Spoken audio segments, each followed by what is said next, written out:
Tariff को हथियार बनाकर भारत को झुकाने की कोशिश करने वाले ट्रंप ने आखिरकार सरेंडर कर ही दिया। आपको बताऊंगा कि भारत के आगे ट्रंप ने कैसे घुटने टेक दिए। Get along very well with Modi, as you know. He's great. He was here a couple of months ago. In fact, we went to the Rose Garden and the grass was so soaking wet. Trump's not there.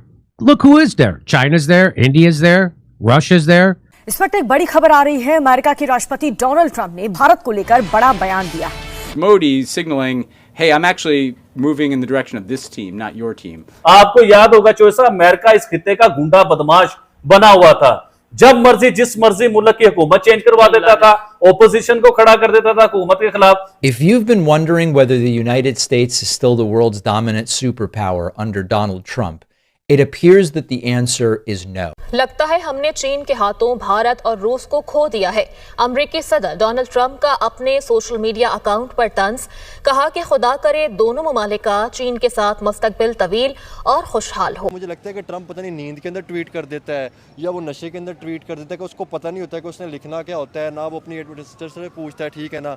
Hindustan blackmail नहीं हुआ आज America से। आज उन्होंने America को आंखें दिखाई हैं। उन्होंने कहा कि ये भारत जो है ना, आज से 30 साल 40 साल पुराना भारत नहीं है।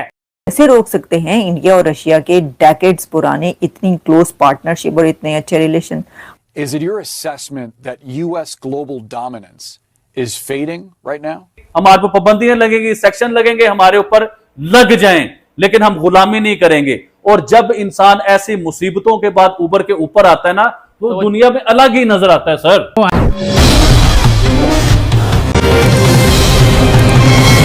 तो आपको पता है कि एससीओ समिट जब होनी थी उससे पहले ट्रंप क्या कह रहा था?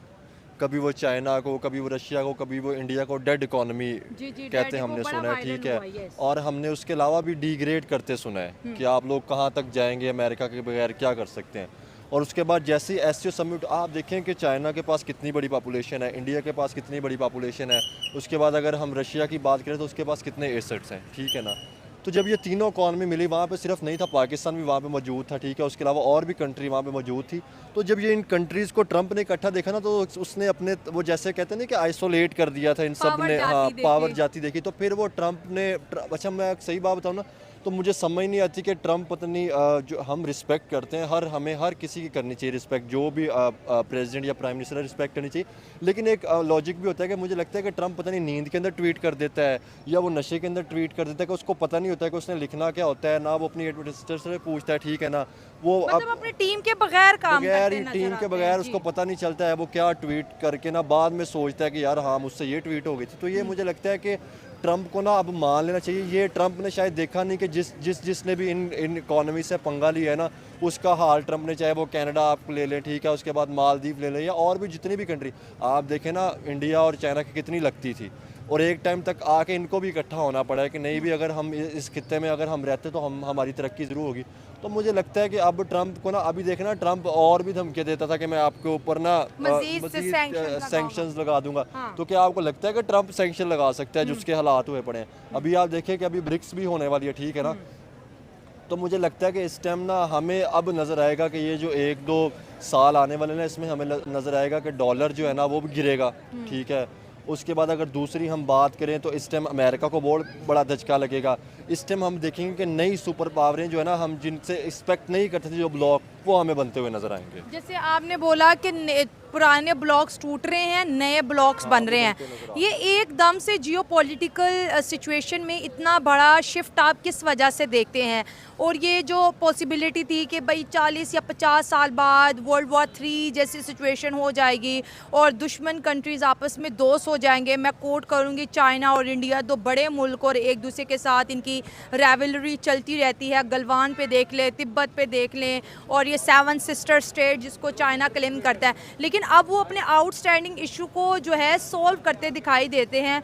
और 2007 के बाद नरेंद्र मोदी का वहाँ जाना चाइना में, और जो मुस्कुराहट से वो वॉक कर रहे हैं, उसके ऊपर भी लोग तबसरे कर रहे हैं कि नहीं, ये पब्लिसिटी गेन के लिए नहीं है कि वर्ल्ड ऑर्डर में चेंज आएगा। ये वही इरा स्टार्ट हो चुका है। आप देखेंगे पहले एक टाइम तक ना, आज से हम जब कुछ टाइम पीछे चले जाए ना, इंडिया को उस तरह से इम्पोर्टेंस नहीं दी जाती थी।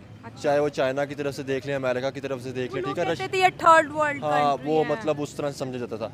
अब आके आप देखें कि अब आके उनको समझ आना शुरू हुई कि नहीं भी इन्होंने भी बड़ी तरक्की की है, इन्होंने अपनी टेक्नोलॉजी के ऊपर या अपनी चीज़ों के ऊपर फोकस किया है, ठीक है, और उस वजह से उन्होंने अपने साथ लेके चलना स्टार्ट कर दिया। अब मैं सही बात बताऊँ ना तो इस टाइम चाइना को, रशिया को या बाकी मुल्कों को ना समझ आना शुरू हो गई कि हम जो आपस में हमारी दुश्मनी थी ना, हम आपस में नहीं दुश्मन थे, हमारा दुश्मन कोई और था।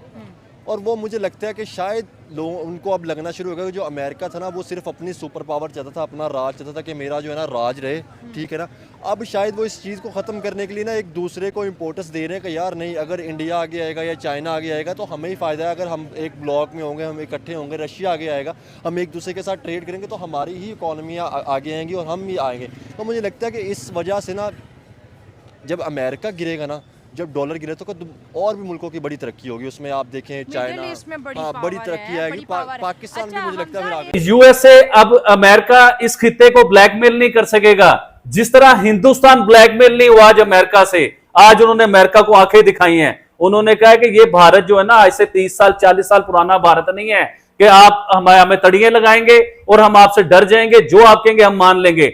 आपको याद होगा चोसा, अमेरिका इस खित्ते का गुंडा बदमाश बना हुआ था। जब मर्जी जिस मर्जी मुल्क की हुकूमत चेंज करवा देता था, ओपोजिशन को खड़ा कर देता था हुकूमत के खिलाफ, जब तक उसके मफाद नहीं होते थे उस मुल्क के बीच में। हम तो भाईजान अपने मुल्क की एग्जांपल देंगे ना। पहले हम शुरू से देखते आ रहे हैं कि अमेरिका इस मुल्क में इन्वॉल्वमेंट करता है, जब मर्जी गवर्नमेंट चेंज कर देता है। अभी रिसेंटली इमरान खान साहब की जो गवर्नमेंट गिरी है वो भी आज तक यही सुनने को आता है कि अमेरिका ने वो गवर्नमेंट गिराई है। अभी आप बांग्लादेश चले जाइए, शेख वाजिद हसीना साहब जो हैं उनका भी गवर्नमेंट अमेरिका ने ही गिराई है कि अमेरिका की उन्होंने कुछ बातें नहीं मानी। और इसी तरह प्राइम मिनिस्टर नरेंद्र मोदी, उन्होंने अमेरिका की कोई बातें नहीं मानी। कुछ बातें अमेरिका मनवाना चाहता था हिंदुस्तान से कि हमारा राज होगा, उन्होंने कहा भाई हम नहीं मानते, हम आपकी बिल्कुल बात नहीं मानेंगे, जो हमारे मुल्क के लिए बेहतर होगा हम वो करेंगे। तो फिर क्या अब अमेरिका ने, जैसे आप कह रहे हैं कि जो बात नहीं अमेरिका की मानता, चाहे वो बांग्लादेश हो गया, एशिया की अगर हम बात करें, चाहे वो पाकिस्तान हो गया, जो कोई कंट्री भी है, उसकी गवर्नमेंट चेंज करवा देता, तो क्या इंडिया की गवर्नमेंट भी अमेरिका चेंज करवा देगा? पूरे हथकंडे इस्तेमाल तो कर रहे हैं, आप इंडियन मीडिया नहीं देखते। सवाल ये है कि पाकिस्तान में जो फ्लड की वजह से बहुत सी तबाही हो रही है, बहुत नुकसान हो रहा है, माल का खासतौर पर, मतलब लोगों के मवेशी, लोगों का सामान बहुत सा तबाही की तरफ जा रहा है, और गवर्नमेंट ऑफ पंजाब इसके ऊपर जो अगर देखा जाए तो कुछ ना कुछ वर्क कर रही है कि लोगों की जानें कम से कम कहीं ना कहीं बच रही हैं।